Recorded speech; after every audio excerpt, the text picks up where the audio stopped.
नमस्कार, स्वागत है आपका आर्या न्यूज में। मैं हूं आपके साथ सुमन पाल। अमेरिका की ओर से चीन पर की जा रही दंडात्मक कार्रवाई की श्रृंखला में ही आपको बता दें कि राष्ट्रपति जो बाइडेन ने एक और नया कदम उठाया है। व्हाइट हाउस ने बताया कि अमेरिकी राष्ट्रपति ने चीन के शिनजियांग में ही आयात पर प्रतिबंध लगाने और क्षेत्र में जबरन श्रम के लिए जिम्मेदार विदेशियों पर प्रतिबंध लगाने वाले कानून पर हस्ताक्षर कर दिए हैं। अमेरिकी राष्ट्रपति जो बाइडेन ने गुरुवार को उइगर जबरन श्रम रोकथाम अधिनियम पर हस्ताक्षर किए, जो चीन के सिनजिनपियांग प्रांत में ही जबरन श्रम के साथ अमेरिका में ही माल के आयात पर प्रतिबंध लगता है। व्हाइट हाउस ने एक प्रेस कॉन्फ्रेंस में भी कहा है कि गुरुवार 23 दिसंबर 2021 को राष्ट्रपति ने कानून पर हस्ताक्षर किए और आपको ये भी बता दें कि इसको लेकर भी जो इस क्षेत्र में जबरन श्रम के लिए जिम्मेदार विदेशी व्यक्तियों पर प्रतिबंध लगाता है। और इससे पहले इस महीने की शुरुआत में अमेरिकी सीनेट और प्रतिनिधि सभा ने भारी समर्थन के साथ विधेयक पारित किया था और कानून शिनजियांग के सीधे आयात के लिए भी समान माल लेख और व्यापार को ही लक्षित करता है, जो उइगर, कजाक, किर्गिज और तिब्बतियों या चीन में ही अन्य सताए गए समूह के सदस्यों द्वारा बनाया गया है। हालांकि इस कानून के बाइडेन को ही अल्पसंख्यकों को सताने और अनैच्छिक श्रम के उद्योग और सार्वजनिक बनाने के लिए जिम्मेदार अधिकारियों को प्रतिबंध लगाने की भी आवश्यकता है।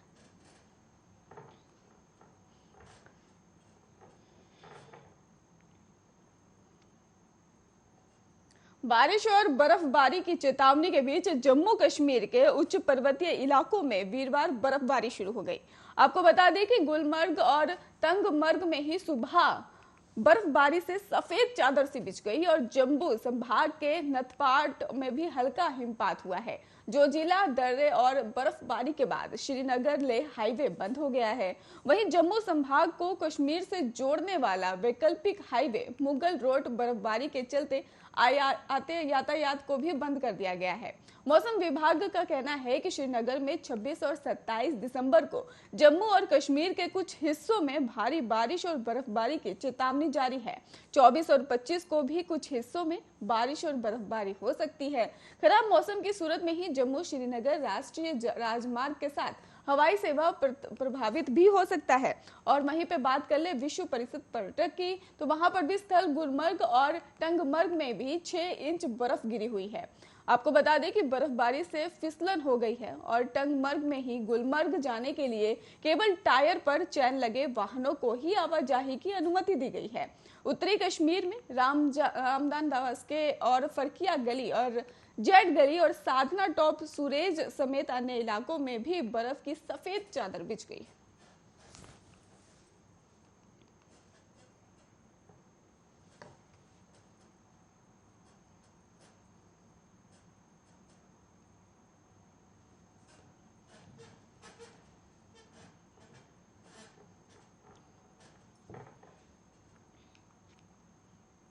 कांग्रेस नेता राहुल गांधी द्वारा की गई हालिया टिप्पणी हिंदू बनाम हिंदुत्व पर उनके खिलाफ निशाना साधते हुए केंद्रीय मंत्री ए नारायण स्वामी ने ही कहा है कि कांग्रेस नेता हिंदू नहीं है।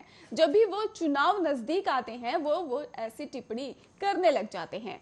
गौरतलब है कि पिछले कुछ दिनों में चुनाव रैलियों को संबोधित करते हुए कांग्रेस नेता राहुल गांधी ने लगातार बीजेपी को निशाने पर लेते हुए हिंदू और हिंदुत्व के बीच अंतर पर बात की है।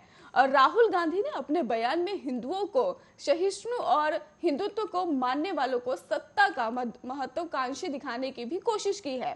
इसी पर प्रतिक्रिया देते हुए उन्होंने कहा है कि केंद्रीय मंत्री ने उत्तर प्रदेश के बलिया जिले के फेमना इलाके में आयोजित एक सामाजिक सशक्तिकरण शिविर को बाद मीडिया से बात करते हुए कहा कि जब भी चुनाव आता है तब राहुल गांधी ऐसी टिप्पणी करने लगते हैं, लेकिन वो हिंदू नहीं है। गौरतलब है कि उत्तर प्रदेश और कुछ अन्य राज्यों में विधानसभा चुनाव अगले साल की शुरुआत में ही होने हैं और इसी को लेकर हर राजनीतिक पार्टी ने नेता एक दूसरे पर वार पलटवार आरोप प्रत्यारोप की राजनीति कर रहे हैं।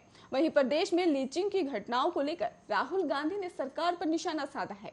राहुल गांधी द्वारा किए जाने वाले हमले को खारिज करते हुए केंद्रीय सामाजिक न्याय और अधिकारिता राज्य मंत्री ने कहा कि ऐसी कोई बात नहीं है। उन्होंने राहुल पर निशाना साधते हुए कहा, उन्हें खुद पता नहीं रहता कि देश में क्या हो रहा है।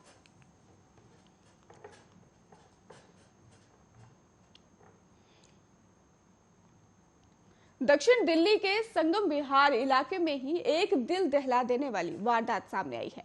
7-8 लड़कों ने लूटपाट के दौरान हुई नोकझोंक के बाद 2 युवकों पर बड़े बड़े पत्थरों से हमला कर दिया है। आरोपी दोनों को जमीन पर गिराकर तब तक मारते रहे जब तक दोनों अचेत नहीं हो गए। इसके बाद आरोपियों ने दोनों को कड़कड़ाती ठंड में ही गहरी नाली में डाल दिया। और आपको ये भी बता दें कि वारदात के बाद आरोपी पीड़ितों से 3000 रुपए लूटकर फरार भी हो गए। राहगीरों ने मामले की सूचना पुलिस को दी है और दोनों को एम्स के ट्रॉमा सेंटर में भर्ती कराया गया है, जहां एक युवक की बुधवार को इलाज के दौरान मौत भी हो गई। आपको बता दें कि मृतक की शिनाख्त जतिन 24 वर्षीय के रूप में हुई है। बृहस्पतिवार को घटना का सीसीटीवी फुटेज वायरल हुआ है तो पुलिस ने मामले में अपनी प्रतिक्रिया भी दी है। वरिष्ठ पुलिस अधिकारी का कहना है कि मामले में एक आरोपी रमजान अली को गिरफ्तार कर लिया गया है, बाकी आरोपियों की तलाश की जा रही है। और पुलिस के मुताबिक जतिन परिवार के साथ एक ब्लॉक संगम विहार में रहता था और इसके परिवार में ही पिता प्रेमपाल और एक बड़ा भाई आदित्य और भाभी है। फिलहाल जतिन बेरोजगार था और गत 19 दिसंबर को ही जतिन के दोस्त सचिन ने का भाई का जन्मदिन था। वो अपने दोस्त पंकज के साथ जन्मदिन पार्टी में गया था। वहां से जतिन और पंकज देर रात करीब 2 बजे वापस अपने घर पैदल ही लौट रहे थे और सचिन के घर से निकलते ही कुछ दूर गली नंबर 3 में ही 7-8 लड़कों ने अचानक से दोनों को ही रोक लिया था।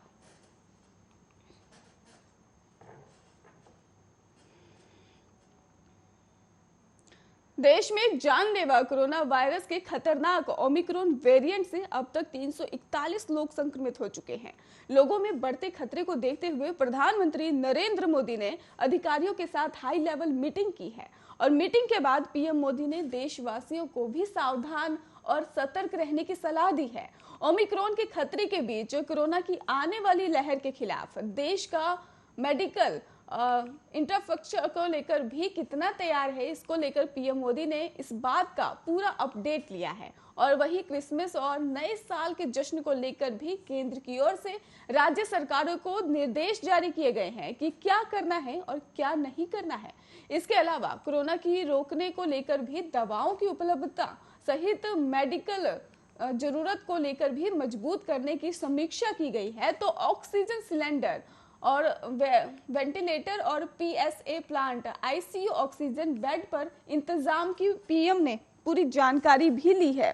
आपको बता दें कि प्रधानमंत्री की मीटिंग से पहले केंद्रीय स्वास्थ्य मंत्रालय ने भी वीडियो कॉन्फ्रेंसिंग के जरिए राज्यों और केंद्र शासित प्रदेशों के स्वास्थ्य सचिवों के साथ मीटिंग की है और जिन राज्यों में चुनाव है उन्हें टीकाकरण में तेजी लाने को कहा गया है, खासकर जिन जिलों में वैक्सीनेशन की रफ्तार धीमी है। और केंद्र सरकार के गाइडलाइंस के अलावा राज्य भी कोरोना से निपटने के लिए फैसले ले रहे हैं। वहीं मध्य प्रदेश में कोरोना की तीसरी लहर की आहट से पहले ही एहतियात बरतने की कोशिश लगातार जारी है। आपको बता दें कि प्रदेश में एक बार फिर से नाइट कर्फ्यू लागू हो गया है और तो महाराष्ट्र में भी नाइट कर्फ्यू लौटने का आदेश जो है वो बढ़ा दिया गया है।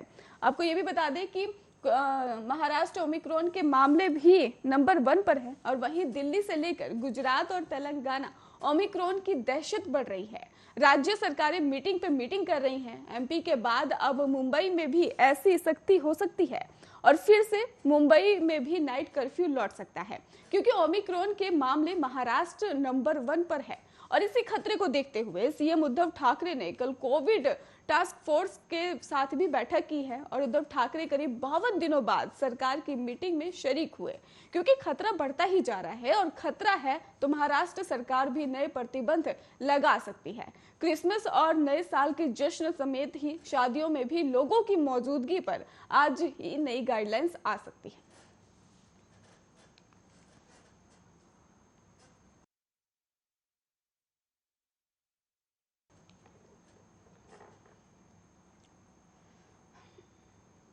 दुनिया कोरोना वायरस के संक्रमण से बुरी तरह से प्रभावित होती दिख रही है और वहीं अब डेल्टा के बाद सामने आया ओमिक्रॉन वेरिएंट तेजी से फैलता जा रहा है। संयुक्त राज्य अमेरिका में वर्तमान में ओमिक्रॉन का संक्रमण डेल्टा की तुलना में तेजी से फैल रहा है। अधिकांश अनुमानों ने बताया है कि ओमिक्रॉन के लगातार तेजी से सामने आ रहे मामलों ने डेल्टा वेरिएंट को ही पीछे छोड़ दिया है। हालांकि दक्षिण अफ्रीका और ब्रिटेन से शुरुआती संकेत मिले हैं कि ओमिक्रॉन संक्रमण के कारण डेल्टा की तुलना में ही हल्की जो बीमारी के लक्षण हैं वो देखे गए हैं। वहीं अधिकारियों की चेतावनी ये है कि नया ओमिक्रॉन वेरिएंट का संक्रमण हेल्थ केयर सिस्टम पर तेजी से हावी हो सकता है और कई समुदायों में भी महत्वपूर्ण बीमारी ला सकता है। फिलहाल ओमिक्रॉन वेरिएंट का संक्रमण डेल्टा की तुलना में तेजी से बढ़ रहा है और यही वजह है कि कई अमेरिकी शहरों में इसके मामलों में तेजी देखी जा रही है, जिसमें आंकड़े हर 2 से 3 दिनों में दोगुने हो जाते हैं। वहीं अधिकारियों को आशंका है कि यह वेरिएंट रिकॉर्ड तोड़ देगा। अमेरिका में अभी तक औसत दैनिक मामलों का अब तक का उच्च स्तर 2,51,232 था, जो जनवरी में निर्धारित किया गया था। वहीं कुछ अनुमानों ने अनुसार ये भी कहा जा रहा है कि संयुक्त राज्य अमेरिका में साल के अंत से पहले ही एक दिन में 10 लाख मामले सामने आ सकते हैं। फिलहाल वैज्ञानिक अभी भी ओमिक्रॉन के खतरे को समझने की कोशिश करने में लगे हुए हैं। आपको बता दें कि इसको लेकर भी अध्ययन किया जा रहा है और वहीं ओमिक्रॉन वेरिएंट से संक्रमण का प्रभाव हल्का हो सकता है। वहीं वैज्ञानिक चेतावनी दी है कि ओमिक्रॉन के कारण ज्यादा संख्या में संक्रमित होने की दशा में ही अस्पताल में भर्ती होने वाले की संख्या बढ़ सकती है, जो कि परेशानी का सबब बन सकता है।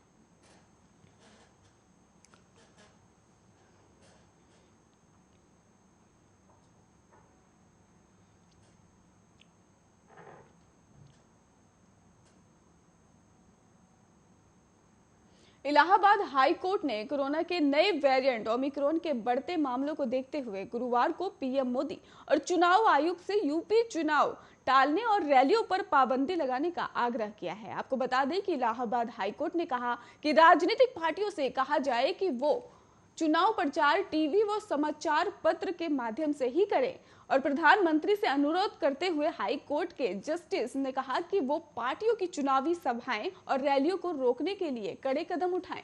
जस्टिस ने कहा कि प्रधानमंत्री चुनाव टालने पर भी विचार कर रहे हैं, क्योंकि जान है तो जहान है। ये टिप्पणी जस्टिस शेखर कुमार यादव ने उत्तर गिरोहबंद कानून के तहत जेल में बंद आरोपी संजय यादव की जमानत को मंजूर करते हुए की है। बता दें आपको कि संजय यादव के खिलाफ इलाहाबाद के थाना कैंट एरिया में मुकदमा दर्ज है। हाई कोर्ट ने जमानत मंजूर करते हुए कहा कि आज इस न्यायालय के समक्ष लगभग 400 मुकदमे सूचीबद्ध हैं और इसी प्रकार से नित्य मुकदमे इस न्यायालय के समक्ष सूचीबद्ध होते हैं, जिसके कारण अधिक संख्या में वकील उपस्थित होते हैं और उनके बीच किसी भी प्रकार की सोशल डिस्टेंसिंग नहीं होती है। वकील आपस में नजदीक खड़े होते हैं, जबकि किसी नए वेरिएंट ओमिक्रॉन के मरीज बढ़ते ही जा रहे हैं और तीसरी लहर आने की भी संभावना है। हाईकोर्ट ने कहा कि दैनिक समाचार पत्र के अनुसार 24 घंटे में 6000 नए मामले जो है वो मिले हैं और वहीं पर 318 लोगों की मौत भी हुई है। उन्होंने कहा कि ये समस्या दिन प्रतिदिन बढ़ती जा रही है और इस भव्य महामारी को देखते हुए ही नीदरलैंड, आयरलैंड और जर्मनी, स्कॉटलैंड जैसे देशों ने पूर्ण और आंशिक लॉकडाउन लगा दिया है। ऐसी दिशा में ही registrar general high court Allahabad से आग्रह है कि वो इस विकट स्थिति से निपटने के लिए नियम बनाए।